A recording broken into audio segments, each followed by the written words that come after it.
लुटेरी बीवी। नीता का परिवार उसकी शादी कराना चाहता है, पर नीता को अपने बॉयफ्रेंड से ही शादी करनी होती है, जिसके लिए परिवार तैयार नहीं होता।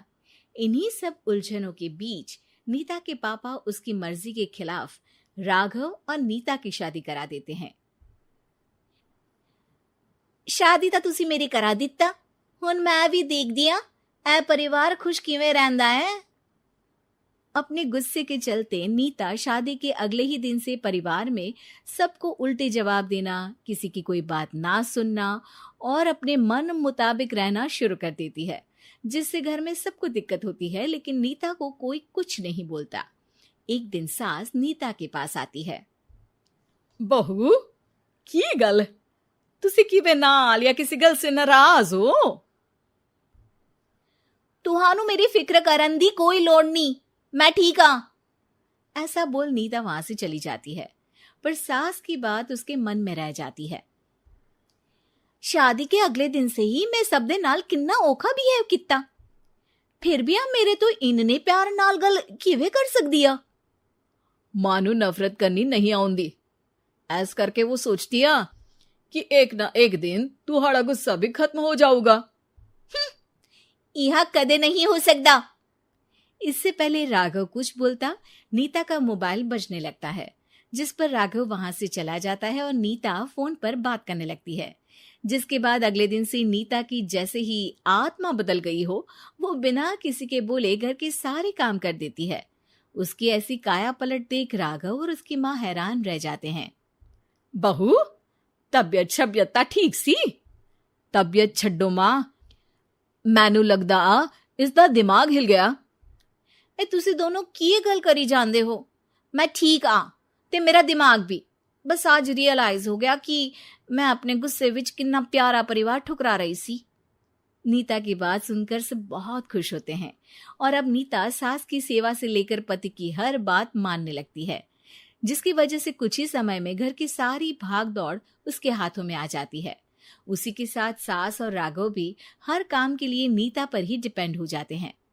नीता, मेरा लैपटॉप किथे आ? बहू, मेरी दवाइयां।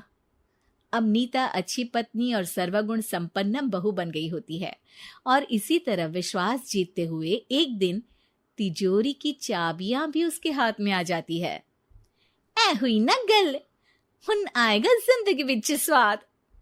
तिजोरी की चाबियां हाथ में आती ही नीता एक रात सास और पति के सोते ही सारे गहने और कैश लेकर घर छोड़ अपने बॉयफ्रेंड के पास चली जाती है। रवि, मैं आ गई, अब सानू कोई अलग नहीं कर सकता। ते वेख, मैं सारी ज्वेलरी ते कैश भी साथ ले आई। नीता की ये बात सुनकर रवि खुश हो जाता है और वो दोनों साथ रहने लगते हैं, जिसमें नीता पूरा समय काम करती है तो रवि उसके लाए पैसों पर ऐश करता रहता है। मैं तेरे तो प्यार कर दिया, ता करके ससुराल छड़ाई, और एक तू आ जो पैसों दे आगे कुछ भी नहीं देखदा।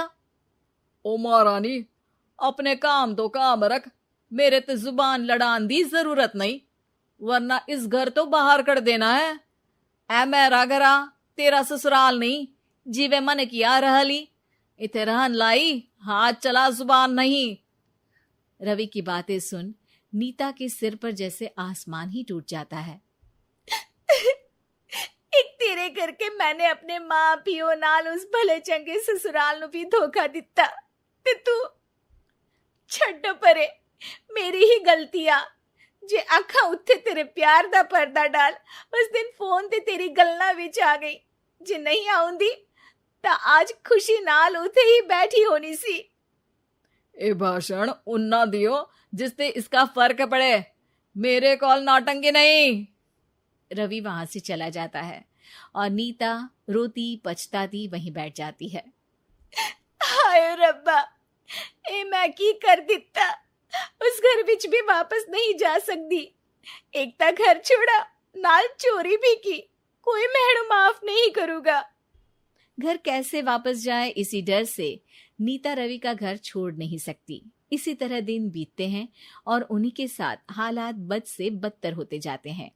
अब रवि पैसों और अपनी मनमानी के लिए नीता के साथ मारपीट भी शुरू कर देता है, जिससे परेशान होकर एक दिन नीता उसे छोड़ अपने ससुराल वापस आ जाती है। जिसे वहां देख राघव गुस्से से लाल हो जाता है।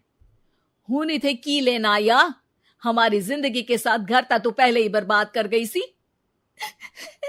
जान दिया, मेरी गलती माफी लायक नहीं। मैं कमली सी उस ढोंगी नु सच्चा प्यार दे इस सच्चे प्यार नु बोझ समझती बैठी।